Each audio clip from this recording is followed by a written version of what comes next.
Hi hello welcome back to my YouTube channel Sachin vlog video ನೋಡಿ friends. ಇವತ್ತು ಆಫೀಸ್ನಲ್ಲಿ ತುಂಬ ಇವತ್ತು ಏನು ರೆಸ್ಟ್ ಭಾಳ ಇತ್ತಪ್ಪ ಮರೆ. ರೆಸ್ಟ್ ಇರೋ ಕಾರಣಕ್ಕಾಗಿ ಇವತ್ತು ವಿಡಿಯೋ ಮಾಡೋಕ್ಕಾಗಲಿಲ್ಲ.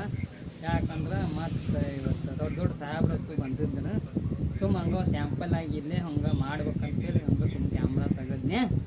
ಸುಮ್ಮ ಹಂಗೆ ನಾನು ಮನ್ಯಾಗ ಈಗ ತಾನೇ ಬಂದು ಒಂದು ಕಪ್ ಟೀ ಕುಡಿದ ನಂತರ ನಿಮ್ಮ ಜೊತೆ ಮಾತಾಡ್ಬೇಕಂತೇಳಿ ಒಂದೇ ಒಂದು ಕಾಂಟೆಂಟ್ ನಿಂದ ನಿಮ್ಮ ಮುಂದೆ ಬಂದಿದ್ದೀನಿ. ಅದು ಏನಂದ್ರೆ ಒಂದು ದುಡ್ಡು ಅಂದ್ರೆ ಎಲ್ಲಾರ್ಗೂ ಅವಶ್ಯಕತೆ ಇದ್ದಿದ್ದೆ. ದುಡ್ಡು ಇಲ್ಲಿಲ್ಲ ಅಂದ್ರೆ ಬೇರೆ ಏನು ಕೆಲಸ ನಡೆಯೋದಿಲ್ಲ. ಅದೇ ದುಡ್ಡು ಒಂದು ದುಡಿಬೇಕಂದ್ರೆ ಏನಪ್ಪಾ ಅಂತ ಫಸ್ಟ್ ಆಫ್ ಆಲ್ ದುಡಿಬೇಕಂದ್ರೆ ಒಂದೇದ ಮೈಂಡ್ ಸ್ಕಿಲ್ ಹೆಚ್ಚ ಮಾಡ್ಕೋಬೇಕಾಗುತ್ತೆ. ಮತ್ತು ನೆಕ್ಸ್ಟ್ ಮೈಗೆ ಒಂದು ಸ್ವಲ್ಪ ಹೆಚ್ಚು ನಾವು ಕಸರತ್ತದಿಂದ ದುಡಿಯೋ ಒಂದು ಸ್ಕಿಲ್ ಇಂಪ್ರೂವ್ಮೆಂಟ್ ಮಾಡ್ಕೋಬೇಕಾಗತ್ತಂತ. ನಂದು ಫಸ್ಟ್ ಆಫ್ ಆಲ್ ನಮ್ಗೆ ಮಾತಾಡೋದು ಕಮ್ಮಿನ. ಈಗ ತಾನೇ ಒಂದು ಸ್ವಲ್ಪ ನಿಮ್ಮ ಮುಂದೆ ಮಾತಾಡಕತ್ತೀನಿ ಅಂತೇಳಿ ಒಂದು ಸ್ವಲ್ಪ ಸ್ಕಿಲ್ ಡೆವಲಪ್ಮೆಂಟ್ ಒಂದು ಚೂರು ಹೆಚ್ಚು ಆಗ್ತಾ ಇರ್ತೀನಿ. ಅದು ನಿಮ್ಮ ಸಪೋರ್ಟ್ದಿಂದ ಮಾತ್ರ ಮುಖ್ಯ. ಬೇರೆ ನಾವು ಬೇರೆ ಕಡೆ ಆಗ್ತಾ ಇರ್ತೀವಿ ಕೊಟ್ಟು ನಾವು ಏನಾದರೂ ಒಂದು ಒಂದೇ ದೋಣಿ ಒಳಗೆ ಎರಡು ಕಾಲು ಇಟ್ಟು ಹಂಗೆ ಮುಂದೆ ಸಾಕು ಹೋದ್ರೆ ಅವು ಯಾವುದು ಕಾರಣಕ್ಕೂ ಸಕ್ಸಸ್ ಆಗೋಕೆ ಚಾನ್ಸೇ ಇಲ್ಲ ಫ್ರೆಂಡ್ಸ್. ಯಾಕಂದ್ರೆ ನಾವು ಈಗ ಬಂದೀವಿ ಇಲ್ಲಿ ತನಕ 10 ವರ್ಷ ಯಾವುದೋ ಒಂದು ಸಲ ಮಾಡ್ಕೊಂಡು ಇಲ್ಲಿ ತನಕ ಬಂದೀವಿ ಅಂತ ಕಾರಣಕ್ಕಂದ್ರೆ ಅದು ತಂದೆ ತಾಯಿ ಆಶೀರ್ವಾದದಿಂದಲೇ ಬಂದಿದ್ದ ಕಾರಣಕ್ಕಾಗಿ ಬೇರೆ ಯಾವುದೂ ಅಲ್ಲ. ನಾವು ಮುಂದೆ ಹೋಗ್ಬೇಕಪ್ಪ ಅಂದ್ರೆ ಒಂದು ಸ್ವಲ್ಪ ಮಾತಾಡೋ ಸ್ಕಿಲ್ ಇರಬೇಕು. ಮಾತಾಡ್ಲಿಕ್ಕಂದ್ರೆ ನಾನು ಏನು ಮಾಡಿದ್ರು ನಾವು ಸ್ಕಿಲ್ ಇಂಪ್ರೂವ್ಮೆಂಟ್ ಆಗೋದಿಲ್ಲ. ಅದಕ್ಕಂತೇಳಿ ನಾನು ಸ್ವಲ್ಪ ಹಂಗೆ ನನಗೂ ಏನೂ ಗೊತ್ತಿಲ್ಲ. ಕ್ಯಾಮ್ರಾ ಮುಂದೆ ಮಾತಾಡೋದು ಒಂದು ಸ್ವಲ್ಪ ಹಂಗೆ ನಾನು ಹಂಗೆ ಒಂದು ಸ್ವಲ್ಪ ಫೇರ್ ಆಗ್ತಿತ್ತು. ಸುಮ್ಮನೆ ಈಗ ಒಂದು ಸ್ವಲ್ಪ 100 to 100% ಮಾತಾಡಕ್ಕೆ ನನಗೆ ಕ್ಲಾರಿಟಿ ಬಂತು. ಈಗ ಎಷ್ಟೇ ಮಾತಾಡಿದ್ರು ಅಷ್ಟು ಸ್ವಲ್ಪ ಕಮ್ಮಿ ಮಾತಾಡೋಣ. ಯಾಕಂದ್ರೆ ಇವತ್ತು ಫುಲ್ ಆಫೀಸ್ನಾಗ ರೆಸ್ಟ್ ಇತ್ತು. ಇವತ್ತು ಏನೇನೋ ಒಂದು ಸ್ವಲ್ಪ ಇವತ್ತು KDP ಮೀಟಿಂಗ್, ಆ ಮೀಟಿಂಗ್ ಈ ಮೀಟಿಂಗ್ ಎಲ್ಲ ಇದ್ದಲ್ಲ. ಆ ಕಾರಣಕ್ಕಾಗಿ ನನಗೆ ಏನೂ ಮಾಡೋಕ್ಕಾಗಲಿಲ್ಲ. ಇವತ್ತು ಮಾತಾಡ್ಬೇಕಂತೇಳಿ ರಿಸ್ಕ್ ಆಗಿ ನಿಂತು ನಿಮ್ಮ ಮುಂದೆ ಬಂದಿದ್ದೇನೆ. ಇವತ್ತು ಮಾತಾಡಲೇಬೇಕು, ಇಲ್ಲ ನಂದು ಛಲ ಬಿಡಲ್ಲ ಅಂತೇಳಿ ಬಂದಿದ್ದೀನಿ. ಕಾಂಟೆಂಟ್ ಅಂದ್ರೆ ಏನಪ್ಪ ಅಂದ್ರೆ ಕಾಂಟೆಂಟ್ ಅಂದ್ರೆ ಒಂದು ನಾವು ರೊಕ್ಕಕ್ಕೆ ಐತಲ್ಲ ಯಾವತ್ತೂ ನಾವು ರೊಕ್ಕದಿಂದ ಹೋಗಬಾರ್ದು. ರೊಕ್ಕ ನಮ್ಮ ಹಿಂದೆ ಬರಬೇಕು. ಏನಂದ್ರೆ ಕಷ್ಟಪಟ್ಟು ದುಡಿಬೇಕು. ಕಷ್ಟಪಟ್ಟು ದುಡಿದ ಮೇಲೆ ಮುಂದೆ ಬರುವಂಥದ್ದು ಏನೋ ಒಂದು ಇದನ್ನ ಇಟ್ಕೋಬೇಕು, ಛಲ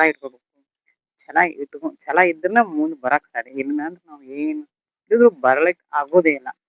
ಇದೇ ಕಾರಣಕ್ಕಾಗಿ ನಾವು ತಂದೆ ತಾಯಿರನ್ನ ಎಲ್ಲ ಆಪ್ತ ಬೆಳೆಯೋದು ನಿಮ್ಮಿಂದ ನಾವು ಬೆಳೆಯಕ್ಕೆ ಸಾಧ್ಯನೇ ಇಲ್ಲ. ಇದೇ ಕಾರಣಕ್ಕಾಗಿ ನೀವೇ ನಮ್ಮ ದೇವರು. ಹಾಂ, ಇಷ್ಟು ಹೇಳಿ ನಾವು ಮುಂದೆ ಮಾತಾಡೋದು ಪ್ರಾರಂಭ ಮಾಡ್ತೀನಿ. ನೋಡಿ ಫ್ರೆಂಡ್ಸ್, ಇವತ್ತಿನ ಕಾಂಟೆಂಟ್ ಏನಪ್ಪ ಅಂತಂದ್ರೆ ನಾನು ದುಡ್ಡಿನ ಬಗ್ಗೆ ಹೇಳ್ಬೇಕಾಗ್ತದೆ. ದುಡ್ಡು ಯಾಕಪ್ಪ ಅಂದ್ರೆ ದುಡ್ಡು ಒಬ್ಬೊಬ್ಬರು ಗಾರೆ ಕೆಲಸ ಮಾಡಿ ಬೆಳಿತಾರೆ. ಇನ್ನೊಬ್ರಿಗೆ ಬೇರೆ ಬೇರೆ ಯಾವುದೇ ಒಂದು ಉದ್ಯೋಗದಿಂದ ಬೆಳೆದು ತಮ್ಮ ಹೆಸರನ್ನು ರೂಪಿಸ್ಕೊಂತಾರೆ. ಅದೇ ರೀತಿ ಕೆಲವರು ನೋಡಿ ಅವ್ರು ನೋಡಿ ಇವ್ರು ನೋಡಿ ಇವ್ರು ನೋಡಿ ಎಲ್ಲರೂ ಒಂದೊಂದು ರೀತಿ ಇದನ್ನು ಪಡ್ತಾರೆ. ನಾವು ಅವ್ರಂಗೆ ಆಗ್ಬಾರ್ದಲ್ಲ, ಇವ್ರು ಹಂಗೆ ಆಗ್ಬಾರ್ದಲ್ಲ ಅಂತೇಳಿ ಯಾರೋ ಒಂದು ಛಲ ಇರ್ತೈತಿ. ಅದೇ ರೀತಿ ಛಲ ಪಡ್ಬೇಕಪ್ಪ ಅಂತಂದ್ರೆ ಪ್ರತಿ ಒಂದಕ್ಕೂ ಒಂದು ನಂಬರ್ 1 ಅಂತ ಬಂದಿರುತ್ತೆ. ಆ ನಂಬರ್ 1 ದಾಟಿದ ಮೇಲೆ ನಂಬರ್ 2 ಬರ್ತೈತಿ. ನಂಬರ್ 1 ಅಂತಂದ್ರೆ ಒಂದೇದು ನಾವು ಕೆಲಸದಾಗ ನಂಬರ್ 1 ಆಗಿರ್ಬೇಕು, ನಂಬರ್ 2 ಆಗಿರ್ಬೇಕು. ಕೆಲಸ ನಾವು ಎಷ್ಟು ಮಾಡ್ತೀವೋ ಅಷ್ಟು ನಮ್ಗೆ ಪ್ರತಿಫಲ ಹೆಚ್ಚು ಹಾಕೋತ ಬರ್ತೈತಿ. ಪ್ರತಿಫಲ ಹೆಚ್ಚಾಗತ್ತೆ, ಕಮ್ಮಿ ಆಗೋದಿಲ್ಲ. ಅದೇ ರೀತಿ ನಾವು ಯಾವತ್ತೂ ಬೆಳೆದ್ರೆ ನಮ್ಮನ್ನ ಐತಲ್ಲ 4 ಜನ ನೋಡಿ ಸಚಿನ್ ತುಂಬಾ ತುಂಬಾ ಚಲೋ ವ್ಯಕ್ತಿ ಅಂತ ಅನ್ಬೇಕು. ಆದ್ರೆ ಬೇರೆ ಯಾವುದೋ ನಮ್ಮ ಬೇರೆ ಇದನ್ನ ಬೇರೆ ಯಾವುದೋ ಒಂದು ಏನಂತ ಅಂತಾರೆ, ಅದನ್ನಂತ ನಾವು ಬಿಡಬಾರ್ದು. ಒಳ್ಳೆ ಕೆಲಸ ಮಾಡ್ಕೊತಿರ್ಬೇಕು, ಕೆಟ್ಟದಂತೂ ಮಾಡಬಾರ್ದು. ಈಗ ನಾನು ಸಚಿನ್, ನಾನು ಮೊದಲು ಇಲ್ಲಿ ಒಂದು ಕೂಡ್ರಿ ಸಣ್ಣ ಕೆಲಸ ಮಾಡ್ತಿದ್ದೆ. ಅದು ಮಾಡ್ಕೋತ ಹಂಗೆ ಬೆಳ್ಕೋತ ಬೇರೆ ಕೆಲಸ ಮಾಡ್ಕೋತ ಹಂಗೆ ಮುಂದೆ ಬಂದೆ. ಈಗ ಜಸ್ಟ್ ಆಫೀಸ್ನಾಗ ವರ್ಕ್ ಮಾಡ್ತೀನಿ. ಇಲ್ಲಿ ಆಫೀಸ್ನಾಗ ವರ್ಕ್ ಮಾಡಿದ್ರೆ ಅದು ಒಂದು ಉದ್ಯೋಗ ಬೇರೆ ಎಲ್ಲ ಉದ್ಯೋಗ ಮಾಡ್ಕೋತ ನಾ ಫಸ್ಟ್ ಉದ್ಯೋಗ ಮಾಡಿದೆ ಒಂದು ಟೈಲ್ಸ್ ವರ್ಕ್ ಮಾಡಿ. ಟೈಲ್ಸ್ ನಂತರ ಇದನ್ನ ದವಾಖಾನ್ಯಾಗ ಏನಾರ ಫ್ರಾಕ್ಚರ್ ಆದ್ಮೇಲೆ ಮತ್ತು ಅದು ಎಕ್ಸ್ರೇ ಕೊಡ್ತಾರಲ್ಲ, ಆ ದವಾಖಾನ್ಯಾಗ ಒಂದ್ಸಲ ಒಂದು ವರ್ಷ 1 ತಿಂಗಳು ಒಪ್ಪತ್ತು ಮಾಡಿದೆ. ನಂತರ ಅದು ಮಾಡ್ಕೋತ ಕುಡ್ರಿಸ್ ಅಂಗಡಿ ಹಿಂಗೆ ಮಾಡ್ಕೋತ ಇಲ್ಲಿ ತನಕ ಬಂದಿನಿ. ಮತ್ತು ಕೊನೆಯದಾಗಿ ಇಲ್ಲಿ ಇದ್ರಲ್ಲಿ ಬಂದ್ಬಿಟ್ಟೆ ಆಫೀಸ್ ವರ್ಕ್ನಾಗ ಹಂಗೆ ಮಾಡ್ಕೋತ ಮತ್ತು ಹಂಗೆ ಮುಂದೆ ಹೋಗ್ತಾ ಇದ್ದೀನಿ. ಮುಂದೊಂದು ದಿನ ಬೆಳೆದೇ ಬೆಳಿತೀನಿ ಅಂತ ಅನ್ನೋದು ನಾನು ಸ್ವಲ್ಪ ಕಾನ್ಫಿಡೆಂಟ್ ಇದೆ, ನನಗೆ ಸ್ವಲ್ಪ ಅನ್ಸುತ್ತೆ.